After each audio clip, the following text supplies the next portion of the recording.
Aujourd'hui, donc, vous l'avez vu, on va commencer par le dernier rhinocéros, ça faisait longtemps, donc indépendance du service public, le début de la fin.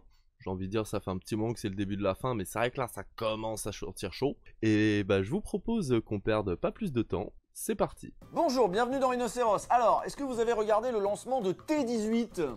Non, je savais même pas qu'il y avait eu un lancement de T18. J'avoue que là, ce dernier mois et demi, tout ça, je me suis un peu déconnecté des réseaux, déconnecté d'internet, etc. Enfin, un peu sur Twitter. N'hésitez pas à me suivre sur Twitter d'ailleurs, ça fait plaisir.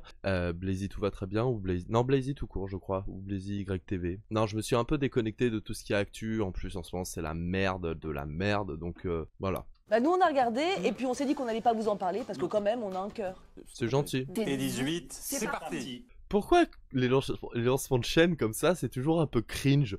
Tu sais, ça, je trouve, je sais pas si vous avez la vision, mais ça fait un peu ambiance lip dub. Vous savez, les lip dub d'entreprise en mode on fait une chanson, on fait une cover du chanson pour mettre au goût de Decathlon ou Bricorama et tout. Ça me fait la même vibes un peu cringe. En moins long, heureusement, mais je sais pas si vous voyez. Patrons ont déjà dit T18, c'est parti. Ils ont été très bons sur Très, ce coup-là. très sobre. Bon allez, Rhinocéros, c'est parti. Ouais, on va faire un bilan parce que la fin d'année arrive, on va vous parler un petit peu de France Télé. Attends, ils ont parlé de bilan. Usul, fais une petite ref là. Petite ref 36-15. On fait le bilan calmement. Où est Karim Debache? Où sont les saucisses? Si vous avez la ref, vous êtes vieux. Si vous n'avez pas la ref, vous êtes soit très jeune, soit très vieux. Parce qu'il s'est passé plein de trucs. Et puis c'est moins cheap que T18. Un des grands changements annoncés pour la rentrée, c'est que Anne-Sophie Lapix va devoir lâcher la présentation du JT de 20h de France 2. Elle avait remplacé David Pujadas en 2017, ça faisait donc 8 ans qu'elle occupait ce poste prestigieux. Oui bon après 8 ans ça va. On pourrait se dire que c'est bon, il faut du changement, elle pourrait laisser sa place. Parce que le changement, c'est maintenant. Le problème, c'est les raisons probables de son départ. Il semblerait qu'elle ait dû laisser sa place parce qu'elle était jugée trop dérangeante en interview, pas assez complaisante avec les politiques. Il y en a même qui l'a surnommé le cauchemar des politiques, rien que ça. Alors que franchement, peut-être que je me trompe, mais j'ai pas l'impression non plus qu'on est sur du journalisme féroce quoi. Mais bon, c'est encore une fois la preuve que même le moindre petit truc, ça passe de moins en moins et qu'on veut des gens bien lisses, on veut des gens qui aillent bien dans le sens du pouvoir, dans le sens de la Macronie. Parce que Macron, je sais pas ce qu'il fait au lit avec Brigitte, mais en tout cas, les journalistes, ils aiment bien qu'il leur lèche les... Vous m'avez compris. Putain il leur en faut peu. Oui, bah elle était jugée trop offensive, trop incisive, trop pugnace, trop punchy, presque sournoise dans sa... Ouais, donc c'était une journaliste quoi en fait. C'est juste la meuf, elle faisait son job et elle le faisait bien. Vraiment, quelle méchante. Enfin, en tout cas, elle le faisait un minimum bien, selon eux, parce que moi, tu me dis, oui, une journaliste est tenace, elle va chercher là où on l'attend pas forcément, elle relance, elle démontre les contradictions, tout ça. Oui, c'est une journaliste, quoi. manière de poser les questions là, comme si c'était pour déranger un peu l'invité, c'est quoi ça? Oui bon nous c'est pas forcément le souvenir qu'on en avait, mais vous allez voir, Lina a fait une compilation de ces moments un petit peu punchy. On n'a pas pris du retard en voulant à tout prix permettre le premier tour des municipales. On pourrait être confiné depuis déjà 5 ou 6 jours. Agnès Buzyn, ancienne ministre de la Santé, raconte que dès le 30 janvier, elle vous avait dit que les élections ne pourraient pas se tenir. C'était il y a 1 mois et demi. Vous le confirmez? Oui, bah, elle pose des questions, quoi. D'après le journal Le Parisien, hors caméra... Bah, j'avoue que c'est pas le truc le plus hot take qu'on peut faire, quoi. C'est des questions normales. Et je suis désolé pour la caméra. Faut vraiment que j'essaye d'arranger ça. Mais pour l'instant, j'ai pas trouvé comment. De toute façon, c'est pas ma gueule le plus important. C'est ma voix suave. Et la vidéo, évidemment. Le Premier ministre aurait achevé l'interview exaspéré en arrachant son oreillette. Non mais c'est quoi cette réaction gros bébé, sérieux? Bah oui, vous avez compris, hein, c'était en 2020, au moment... J'avoue, la fragilité, on dirait un colis de verre de cristal, quoi, c'est un délire. Oui, comment osez-vous me poser des questions qui sont parfaitement légitimes et que plein de Français et Françaises se posent? Vous êtes quoi, journaliste et merde? Moment du confinement, et apparemment, c'était pas le moment de poser des questions chiantes, et c'est à partir de ce moment-là que les macronistes ont pris en grippe le journal télé de 20h de France 2. Et c'est en partie débouche. pour ça que Macron a disparu des débats lors de la présidentielle de 2022, comme on pouvait le lire dans le journal Le Monde. Le journal de 20h, en particulier, se trouve dans le viseur des macronistes. Désolé. Car jugé trop critique et décliniste, le nom de la présentatrice du journal, Anne-Sophie Lapix, revient parfois dans les conversations pour expliquer ses Oh, crispations. les fragiles. Notamment en raison du ton trop offensif d'un entretien réalisé en duplex avec Édouard Philippe, alors Premier ministre, durant les premiers jours du confinement en mars 2020. Elle ne fait que poser des questions normales. À quel degré de proche de la dictature on est pour que même des questions logiques, normales, que tout le monde se pose, et légitime comme question en plus, soit considéré comme un truc trop frontal, de fouille merde ou je sais pas quoi. La saucisse quoi. Interrogé par la chaîne sur la possibilité d'être interviewé par la journaliste en décembre 2021 pour une émission consacrée à son bilan, Emmanuel Macron a évacué l'hypothèse d'un « no comment ». En général, Macron, il fuit France 2. Vous avez remarqué que quand il veut s'exprimer, il choisit bien plus souvent TF1 qu'il considère plus neutre, c'est-à-dire un petit peu plus en accord avec sa politique. Ouais, des susboules quoi. C'est des susboules. Bah oui, France Télé, c'est décliniste. Décliniste, ça veut dire qu'il voit tout ce qui va pas bien au lieu de faire l'éloge de Macron en permanence. Non mais c'est quoi ça? On est où? Bah apparemment lui il veut retourner à Versailles. Je pense qu'il serait pas contre un déménager à Versailles, Marc en moins. Je pense vraiment qu'il a un syndrome Jupiter / Louis XIV / Bonaparte. Mais c'est terrible à quel point son melon est... On est d'un niveau vraiment Sarkozy Empire, en moins bling bling, mais en plus mégalomane et avec plus d'alliés puissants, on va dire. Retour sur un de ces moments, un moment décliniste. Moins politicien à l'ancienne, même si Sarko avait quand même déjà fait tomber certaines digues, mais alors Macron on a un niveau au-dessus. Un moment brutal, hein, sans doute, pour Emmanuel Macron. Regardez, on est au JT. No comment. Les Français sont inquiets, ils sont parfois déboussolés par des injonctions qui semblent contradictoires. Où en sommes-nous aujourd'hui en France? Dites-vous que Attends, c'est ça qui lui a fait dire no comment, je veux plus aller la voir parce que vraiment... Mais en fait tu veux que des gens qui sont d'accord avec toi et qui disent que t'es merveilleux Manu. C'est ça le principe en fait pour toi. Mais frérot, il est passé où le Macron de 2017 qui était là à dire oui, de 2016-2017 qui était là à dire oui, moi je suis prêt à parler avec tout le monde, je suis prêt à entendre tout, nanana, qui parlait de pourquoi pas légaliser le cannabis, de l'immigration de façon positive, etc. Il est où? Ah, bah il a été élu, donc maintenant il est plus obligé de faire ça. cette séquence-là, ça a mis en sueur le mec. Mais on va s'en remettre une autre, là, pendant la réforme des retraites, cette fois-ci. Elle a eu l'audace de questionner les décisions de Macron. Qu'est-ce que c'est que ça? Quelle idée. Ça pourra être 44 ans de travail ou 45 ans de travail si quelqu'un a commencé à 20 ans. C'est bien ça. Alors, ça pourra être pour l'âge légal, oui. Non mais c'est quand même incroyable qu'il ne supporte pas qu'on explique clairement ses projets. Parce que le mec il est censé nous rendre des comptes quand même, il nous doit des explications. Oui, Bah mais oui. justement, il y a des conseillers com qui ont fait des éléments de langage. À quoi ça sert si les journalistes les reprennent pas tels quels? Alors c'est simple, s'il pense que l'interview ne sera pas parfaitement Mais d'un côté, c'est logique, hein, j'ai envie de dire tout ça, c'est terrible. Ça fait peur, que ce soit pour la démocratie, pour la liberté d'expression, le journalisme, etc., sur beaucoup de choses. Mais d'un côté, ça fait tellement d'années que les journalistes, les éditorialistes, pas mal de chaînes privées et tout, font des passe-droits, putain, encore cette caméra, font des passe-droits à la Macronie, le sus, font en mode regardez comment il est beau, il est intelligent, je comprends pas pourquoi ma caméra s'éteint toutes les 2 secondes, JPP, bref c'est pas grave. Ça fait tellement d'années que ça marche pour Macron tout ça. Pourquoi il s'arrêterait? Et puis pourquoi il se dirait maintenant, bah c'est pas normal, il s'est habitué le gars. complaisante, et ben il vient tout simplement plus. Il boude. Bon, on peut pas affirmer que c'est Macron lui-même qui a fait virer Anne-Sophie Lapix. Non, par contre, on sait que quand l'Elysée est fâché, ils n'hésitent pas à se plaindre, y compris à France Télé. C'est en tout cas ce qu'affirmait Niels Wilke sur les médias. On sait qu'il y a eu des coups de fil de l'Élysée assez réguliers pour se plaindre d'elle après quelques interviews musclées.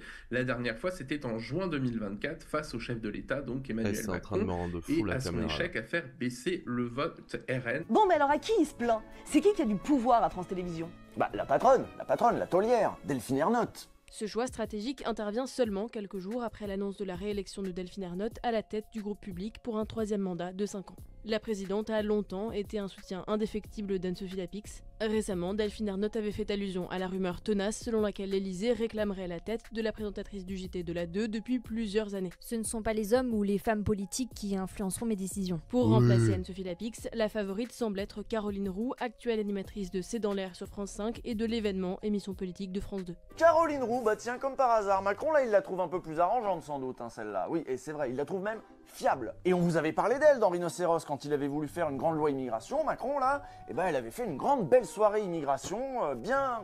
Ah oui, oh là là, oh cette soirée immigration. Je sais pas si vous vous en souvenez les gens, mais c'était terrible, terrible.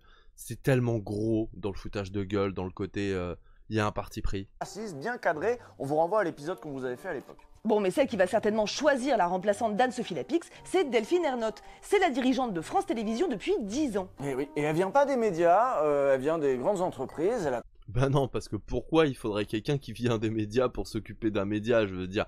quel est l'intérêt? Je veux dire, non, il faut quelqu'un qui vient des entreprises, qui soit sérieux, manager, comme ça il connaît pas du tout son sujet, il est juste là pour le profit, l'humain on s'en bat les couilles, ce sera que des statistiques pour faire des hausses de profit. En plus, maintenant qu'il n'y a plus la redevance, eh ben le service public, il a besoin des aides de l'État, vraiment plus que jamais, donc faudrait pas non plus trop se mettre l'État à dos, quoi.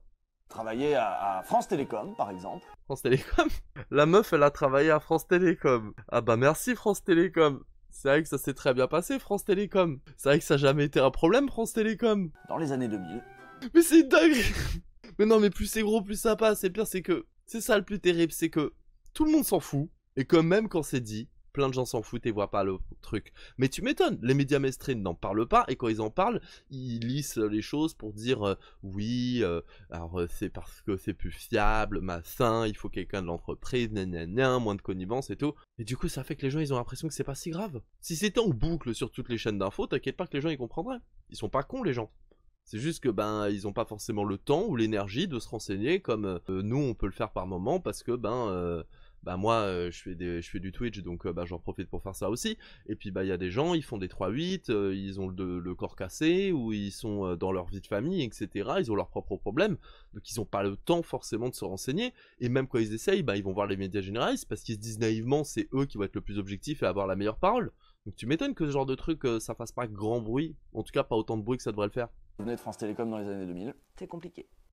Ex-haut responsable de France Télécom, elle avait été impliquée dans un vaste système de harcèlement moral qui avait poussé des dizaines de salariés au suicide entre 2008 et 2009. Merci France Télécom. Alors comment quelqu'un qui n'a aucune expérience dans la télévision ou le journalisme s'est retrouvé à tenir les rênes de notre audiovisuel public?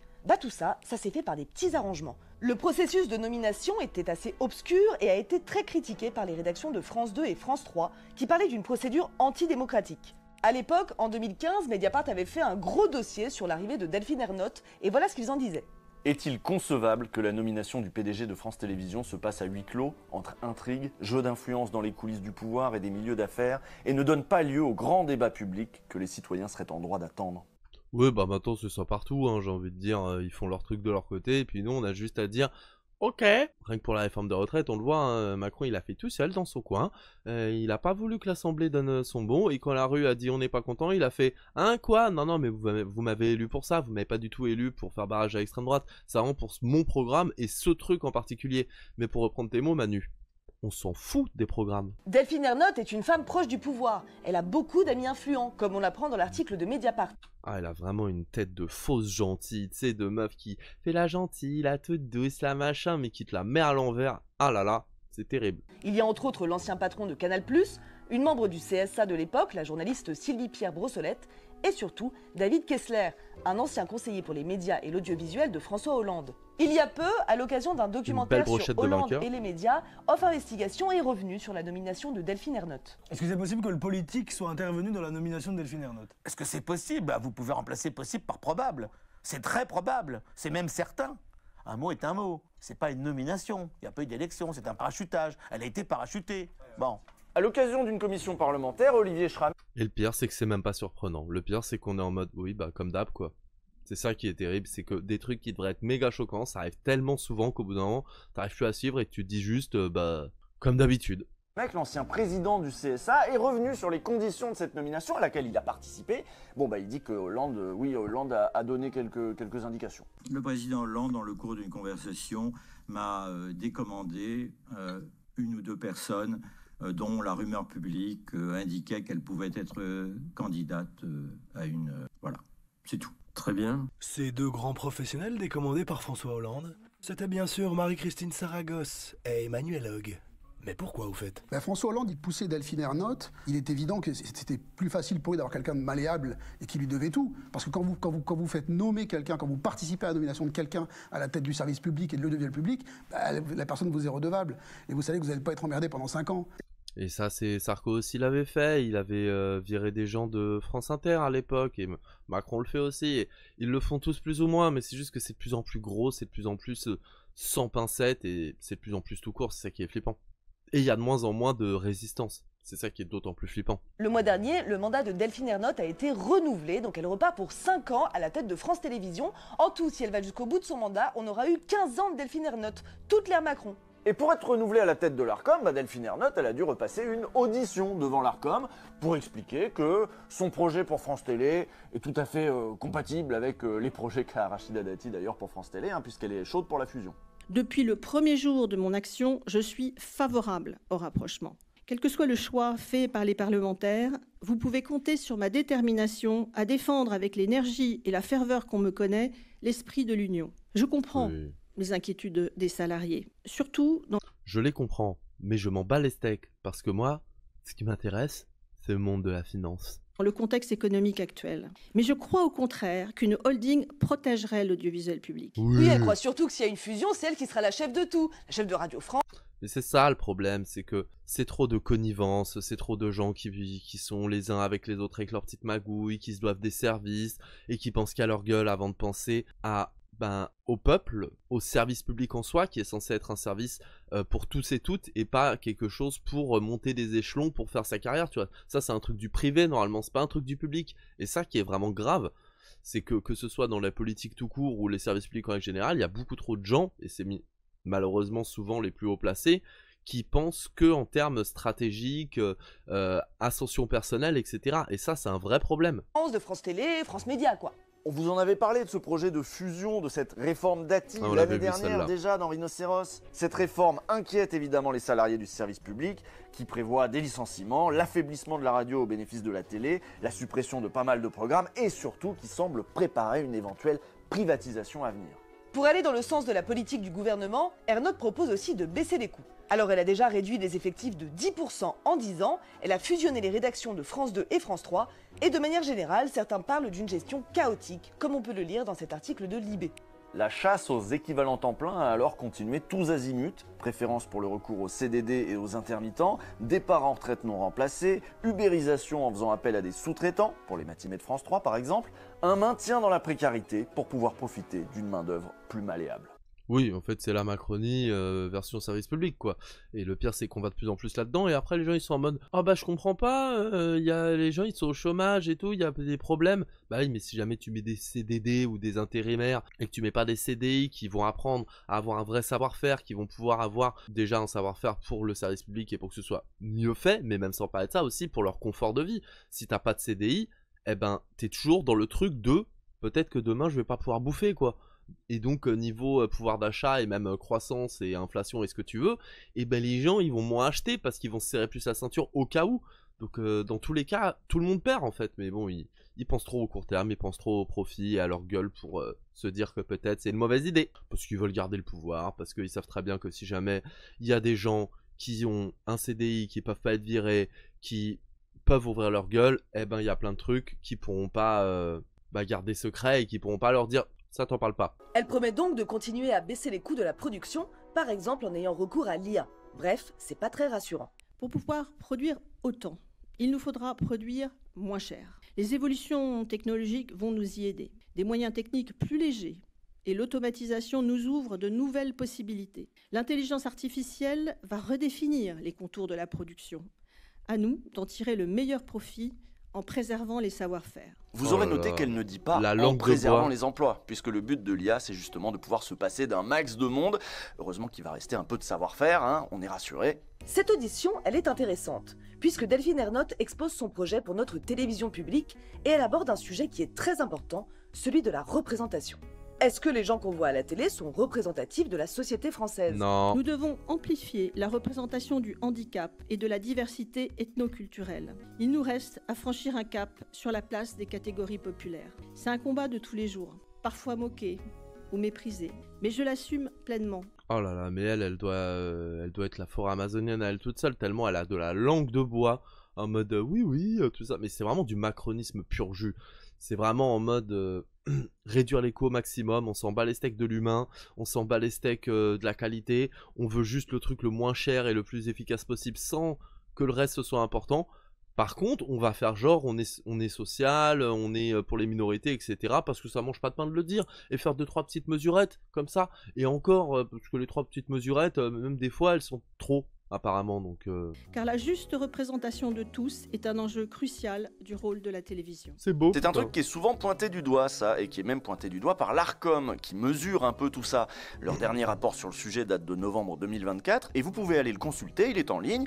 Et si on peut dire que la part des femmes à l'écran a bien progressé, le rapport note que sur la représentation des catégories populaires, là, c'est beaucoup plus compliqué. Je vous cite le rapport. Les CSP- sont 2 fois moins représentés à l'écran qu'elles ne le sont en réalité dans la société. Ces données sont toutefois à prendre en considération avec prudence au regard du fait que les intervenants réguliers sur les antennes, journalistes, animateurs, etc., sont réputés relever des CSP+.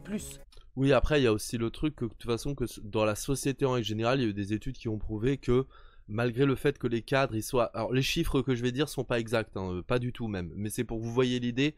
Genre, si les cadres et les CSP+, donc, représentent, allez, on va dire 30% de la population, eh ben, en termes de représentation, que ce soit dans le cinéma, les livres, à la télévision, à la radio, ce que tu veux, eh ben, ils sont 80% de représentation. C'est un peu le même truc que 10% des plus riches possèdent plus que 90% du reste, tu vois. Sauf que là, c'est en termes de représentation dans les médias, etc. Et tu peux le voir dans les films, dans les séries, c'est souvent des gens... En fait, c'est soit... on met des CSP-, mais on va faire ça en mode misérabilisme, en mode boufoufou, le pauvre, il peut pas, nanana. Soit on va le faire en mode avec des gens dits normaux, alors qu'ils sont pas normaux, hein, je veux dire, toutes les sitcoms des années 90-2000, Friends, I Met You Mother et tout, genre ils ont les moyens de se payer ce genre d'appart en plein New York. Normalement non, mais bon. Voilà, donc c'est un peu ça la surreprésentation des cadres aussi, c'est pas que dans le journalisme, ni dans les services publics, etc.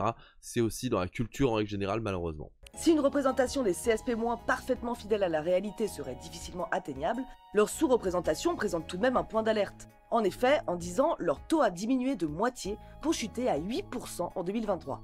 Les CSP+ représentent 75% des professions montrées à la télévision sur la période 2013-2023, soit plus du double de la réalité de la population.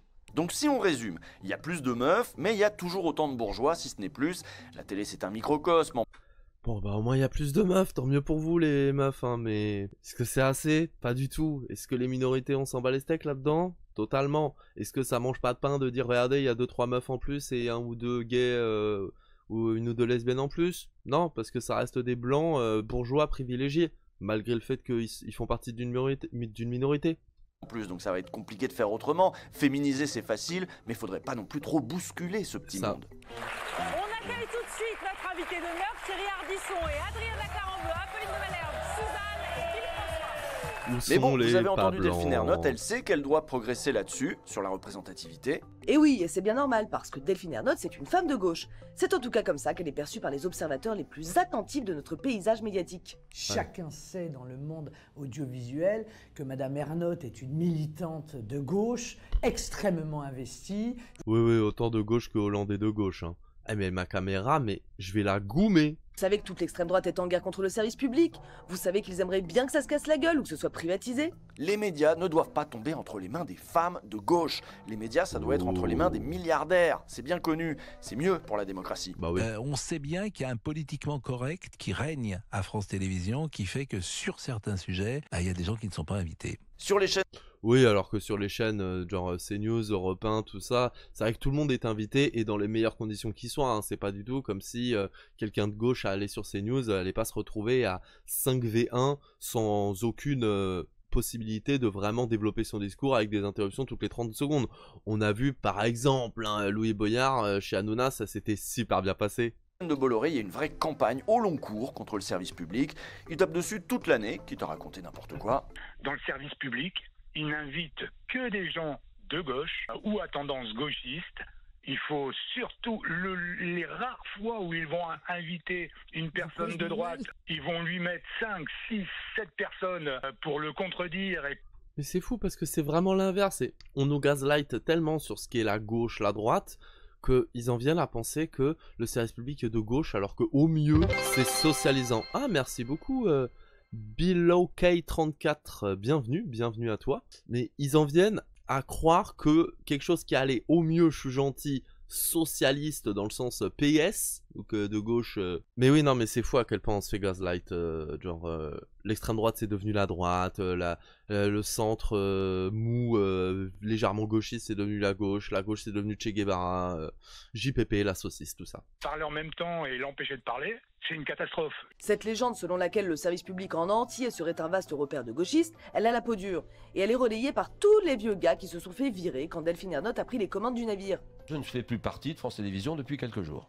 Je dis la vérité. Madame Ernotte, présidente de France Télévisions, aujourd'hui, arrive en déclarant « Je veux moderniser, rajeunir, féminiser et plus de visage pâle de plus de 50 ans. » Trop de blanc. Elle a jamais dit ça. En plus, déjà que ce qu'elle a dit, elle va même pas le faire. Et même ce qu'elle a dit en soi, c'est juste permettre aux minorités d'être mieux représentées. Et lui, il est en mode boufoufou, pas de blanc de plus de 50 ans. Oh là là, retourne voir Bec BD là, avec vos trucs de ouin-ouin. On n'est plus représenté, c'est pour ça que je suis à RMC à dire tout ce que je dis. C'est parce que vraiment, on peut plus rien dire. Hein. On peut plus rien dire. Mais les minorités, elles peuvent dire les choses où en fait, du coup? Parce qu'à part sur internet, on les voit très peu. Et même quand on les voit, on voit ce qui s'est passé avec Meyer Habib. C'est ça, Meyer Habib, je crois.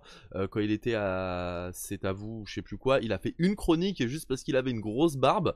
Alors là, ça y est, c'était un salafiste, un islamiste, ce que tu veux. Et il s'est fait tège au bout de une seule chronique. Mais sinon, c'est les blancs, les vieux blancs qui peuvent pas parler. Vous êtes sur tous les plateaux. Vous avez des livres, vous avez des maisons d'édition qui vous éditent, vous avez tout ce qu'il vous faut, vous avez des contacts, tout, mais sinon, vous pouvez pas vous exprimer. Franchement, tu vas me faire chier les mecs. Discrimination qui est punie par la loi. C'est vrai qu'elle a dit ça, c'était à son arrivée en 2015 au micro d'Europe 1, et ça avait pas mal énervé les vieux hommes blancs qui animaient à peu près toutes les émissions. On a une télévision d'hommes blancs de plus de 50 ans. Et ça, il va falloir que ça change. Et autant on peut comprendre que sur le moment ça les ait un peu désarçonnés les vieux gars, de devoir laisser leur place après 30 ans de télé, d'argent public. Mais là, on est 10 ans plus tard et Mais c'est ça en vrai, et moi c'est un peu comme ce phénomène-là, je le rapprocherai un peu de MeToo, de Balance ton porc. Sur le côté, en vrai de vrai, je comprends un peu qu'au début, quand c'est arrivé MeToo, comme le fait qu'on dise allez un peu moins d'hommes blancs et plus de diversité, qu'au début il y ait des réactances en mode oh là attends, c'est l'air quoi? C'est-à-dire qu'on n'aura plus le droit de draguer, ça veut dire que machin. Mais là ça fait 10 ans au bout d'un moment, si jamais vous n'avez pas un minimum compris, je vous demande pas d'être tous et toutes des féministes aux cheveux bleus, islamo-gauchistes, social justice warrior woke, mais si vous n'avez pas un minimum compris que tout ce que les gens demandent c'est juste ne pas se faire agresser, un non c'est un non, pas de geste déplacé sans que l'autre ait donné un minimum son accord, etc. Et quand je dis un minimum, c'est juste, vous voyez ce que je veux dire, hein, soyez pas cons, déformez pas ce que je dis, mais voilà, c'est tout. Et c'est pareil pour ça, on dit pas et c'est pareil pour le truc du service public, on dit pas qu'il faut pas que il n'y ait plus d'hommes blancs à la télévision de plus de 50 ans, non, mais que ce soit mieux réparti. Et si jamais, à l'époque, les gens avaient du mal à comprendre, qu'ils angoissaient, ce que je peux comprendre aussi par le côté, ça remet pas mal de choses en question, et il y a des gens, ils ont vécu toute leur vie dans un système et une manière, une bonne diversité, c'est ça, et qu'il y a des gens, ils ont vécu toute leur vie dans un système et une manière de penser, et que d'un coup, on leur demande de changer radicalement, je comprends que ça fasse peur, mais là, ça fait 10 ans, au bout d'un moment, si vous n'avez pas un minimum compris, et je dis bien un minimum, je suis même pas là à vous dire brûlez toutes vos soutifs et allez rejoindre la révolution, tu vois, mais juste un minimum, c'est que vous avez un problème, quoi, au bout d'un moment, c'est soit que vous êtes trop con, soit que vous voulez pas comprendre parce que vous voulez garder vos privilèges de vieux mecs blancs de plus de 50 ans, c'est tout. Ce que je peux comprendre, hein, que vous voulez les garder, c'est logique, on veut tous garder nos privilèges un minimum. Sauf qu'au bout d'un moment, laisse-en un peu aux autres, frérot, et agresse pas des gens. Dans le cinéma, ça commence, on peut pas le nier. Ah non, mais ça commence un peu partout, mais le problème, c'est qu'il y a une différence... Il y a... Non, mais il y a des progrès qui sont faits un peu partout. Heureusement, d'ailleurs. Le problème, c'est que des fois, t'as l'impression qu'on fait un pas en avant, 3 pas en arrière, ou inversement. Après, c'est des schémas, c'est long, faut que ça se fasse, faut que la vieille garde, elle comprenne, ou qu'elle meure, hein, pas qu'on les tue, hein, soyez pas cons, mais juste qu'elle meure normalement, que la nouvelle génération, heureusement, les nouvelles générations sont bien plus solides et basées sur beaucoup de points que les anciennes, et ça va dans le bon sens. Après, le problème, c'est à quel point la vieille garde veut garder les choses comme elles sont, et à quel point, surtout, elle est prête à faire quoi pour garder la main mise et faire en sorte que les choses ne bougent pas. C'est aussi ça le problème. comme dit le dicton, hein, le capitalisme préférera toujours le fascisme au sbul révolutionnaire. Il y en a qui ont toujours pas digéré. Pourquoi on a viré ce mec? Parce que je suis un homme, c'est pas ma faute. J'ai plus de 50 ans, c'est pas ma faute. Je suis blanc, j'ai pas choisi. Mais on m'a viré pour ces raisons-là. Et ça passe tout seul. Mais rassurez-vous, tous les hommes, tous les blancs, tous les bourgeois et tous les valides n'ont pas été dégagés par Delphine Ernotte. Alors, mauvaise image hein, pour Nagui, vu qu'il est pas blanc. Mais oui, sinon oui. Mais oui, mais c'est ça en plus le truc, arrêtez de ouin putain. Et puis, tu t'es pas dit... En fait, c'est ça qui est énervant, c'est qu'en fait, c'est des mecs qui avaient tellement des privilèges pendant des années, des privilèges vraiment beaucoup trop abusés, que quand ils sont virés, ils se disent, c'est forcément la faute de la gauche féministe, nanana. Tu te dis pas peut-être que c'est juste parce que ton émission, elle faisait plus assez d'audience, que t'étais plus dans le coup, et que t'as pas réussi à te renouveler? Regarde, Ruquier, il est toujours à la télé, hein. Il est toujours à la radio, et pourtant lui, ça fait des années qu'il est là. Et pareil pour, on l'a vu juste avant, Drucker, tu vois. Donc, même si je suis pas sûr que ce soit totalement blanc Drucker, mais vous avez compris l'idée, quoi. Au bout d'un moment, peut-être remets-toi en question aussi, arrête de dire que c'est que de la faute des woke. Assez de la grande bourgeoisie parasite. Ah ouais, non, mais laisse tomber. Encore une fois, on vous renvoie au fameux rapport. Il y a eu un peu de mieux, mais il n'y a pas eu de révolution Ernotte au nom de la tyrannie de la diversité. Oui, c'est bon, ça. Je reprends notre baromètre qui effectivement a fait ce constat relatif à la faible représentation de la société française, qu'elle soit culturelle, sociale et aussi sur le handicap. On voit qu'il y a une progression qui a été assez faible. Là, c'est encore un extrait de l'audition de Delphine Ernotte par l'Arcom, et écoutez comment elle se défend. On voit pas assez de prolos sur les chaînes de France Télé? Ok, vous avez vos chiffres, mais Ernotte, elle a son joker. Après, quand on a Capitaine Marlowe, on touche un peu à ça. Attends, elle est vraiment en train de dire, on a Captain Marlowe qui est une prolo, donc tout va bien. Déjà, c'est une fiction, donc alors c'est bien, j'en sais rien, j'ai jamais vu. Mais c'est bien qu'il y ait des fictions, qu'elles soient bonnes ou mauvaises, mettant en scène des prolos de manière positive et pas juste de manière misérabiliste. Mais même sans parler de Captain Marlowe, ça reste de la fiction, c'est pas des vrais gens. Et les vrais gens du quotidien, un minimum, prolétaires, généralement quand on les fait participer à ce genre de choses, c'était soit à l'époque des Gilets jaunes, parce qu'il n'y avait pas trop le choix, au bout d'un moment ça commençait à se voir que c'était la merde, et tant mieux d'ailleurs, très belle période à ce niveau-là, mais ou alors c'est des gens pour dire que Mélenchon il fait peur, et que en fait je votais Rennes, mais je suis pas d'extrême droite, c'est juste fâché pas facho, donc au bout d'un moment, merde, allez vous faire foutre, tu vois, genre des gens qui, enfin des gens normaux quoi, enfin bref. Comme d'hab, hein, connivence entre eux, tout ça, niquez-vous. Capitaine Marlowe, c'est une série de fiction qui suit une capitaine de gendarmerie jouée par Corinne Maziero. Corinne Maziero, c'est vrai qu'elle vient pas de la bourgeoisie, c'est même tout le contraire, elle en a chié dans sa jeunesse. Et en plus, elle est de gauche. Donc globalement, le bilan des 10 ans de Delphine Ernotte à la tête de France Télé, c'est un certain rajeunissement de l'enfant. En fait, Delphine Ernotte avec oui, mais on a Captain Marlowe, on dirait vraiment de c'est Hollande avec oui, mais le mariage LGBT. Genre déjà, c'est lui qui a fait ça, et genre ça veut dire que ça pardonne tout le reste. C'est genre, c'est comme, tu sais, t'es jeune, ta mère te laisse la maison pendant une semaine, c'est le bordel de partout quand elle revient, mais t'as fait la vaisselle. Donc tout va bien.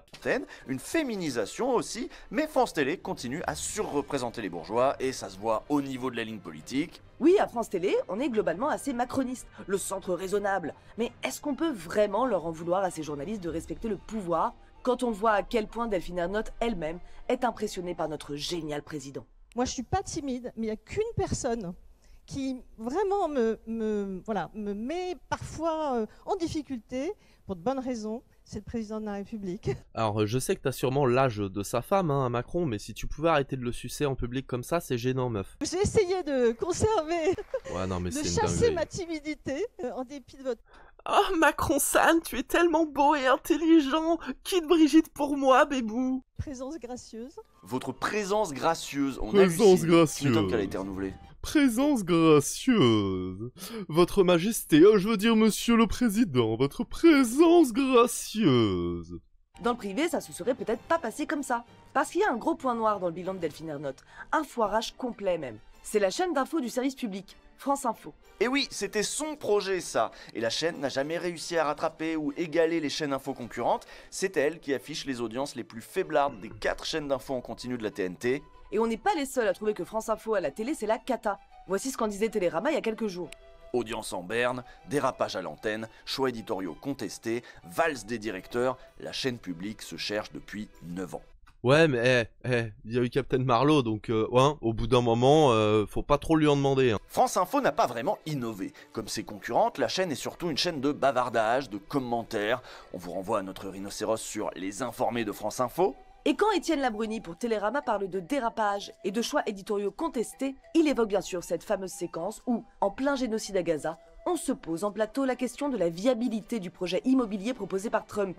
Celui de faire de ce secteur, une fois débarrassé de ses habitants, un haut lieu du tourisme méditerranéen. La bande de Gaza en Riviera, est-ce que ça a du sens pour le professionnel du tourisme que vous êtes? Non mais c'est une dinguerie, on est sur France Info là, on n'est pas censé être sur une chaîne à la CNews, au genre de truc qui peut dire ce genre de dinguerie. On est sur le service public, c'est une dinguerie. Respectez-vous. Et ça va être les mêmes qui, maintenant que là c'est trop évident Gaza et tout, ils vont être en mode oh là là quand même les pauvres, mais on fait de notre mieux hein, et peut-être que Macron il a des raisons de pas condamner trop Israël. Mais niquez-vous, vous avez encore, tu vois, quand c'est des Patrick Sébastien ou des Julien Lepers qui essayent de défendre leur bout de gras, je trouve que c'est juste des vieux cons qui arrivent pas à vivre avec leur temps et qui veulent garder absolument un contrôle. Mais je vois à peu près l'idée, et à la rigueur, tu vois, si c'est pas des VSS ou des trucs comme ça, j'ai envie de dire, bah ils veulent juste défendre leur bout de gras, et ça peut s'entendre entre guillemets. Je trouve que c'est un peu des cons quand même de pas réussir à vivre avec son temps et se remettre en question. C'est triste,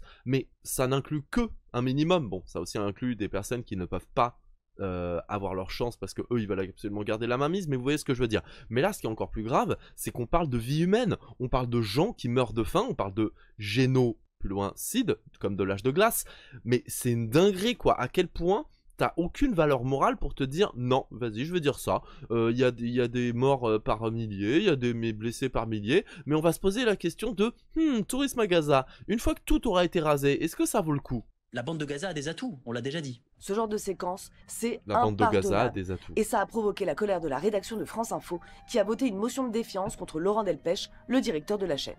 La création de France Info, ça aussi ça vient de l'époque Hollande. L'idée c'était d'avoir une chaîne plutôt en accord avec l'Élysée déjà à l'époque. C'est une François Hollande qui avait demandé qu'on crée France Info. Bah évidemment, évidemment. Ça veut dire quoi? Les Ça veut dire décideurs. que peut-être que François Hollande avait l'idée de se représenter, je crois qu'il l'a pas fait. Et donc peut-être qu'éventuellement France Info aurait pu lui donner un petit coup de main. Dans cette émission, on apprend aussi que François Hollande et Delphine Ernotte ont voulu déstabiliser le journalisme d'enquête.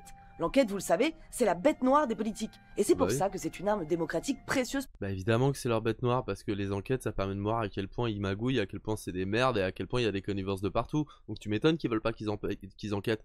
C'est pas pour rien que Mediapart partent, si jamais ça a pu tenir aussi longtemps, c'est parce que c'est indépendant, que c'est sur internet entre autres, et que c'est financé par...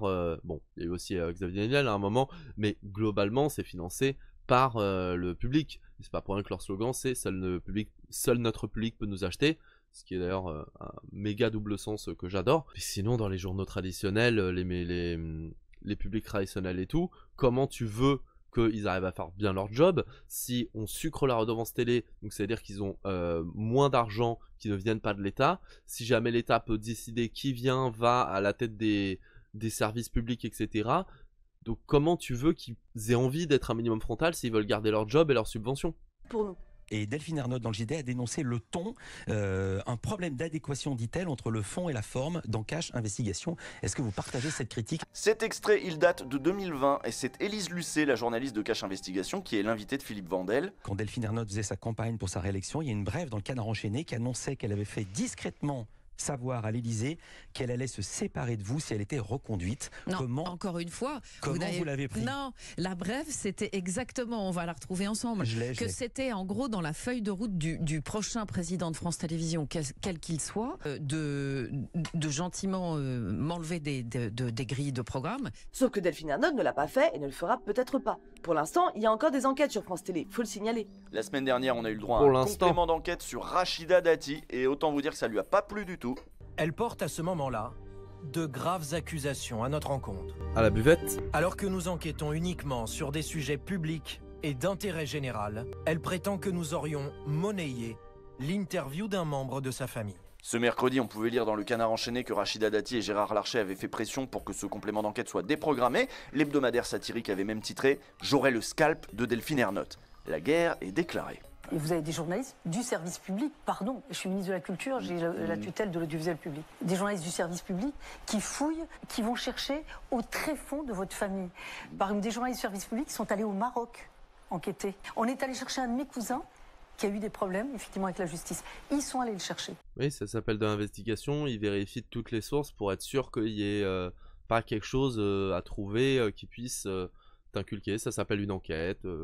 Voilà, je vois pas où est le... Peut-être qu'ils en ont fait trop, ça j'en sais rien, je suis pas allé voir jusqu'au bout, mais ça me semble cohérent. Pour essayer même de monnayer une interview.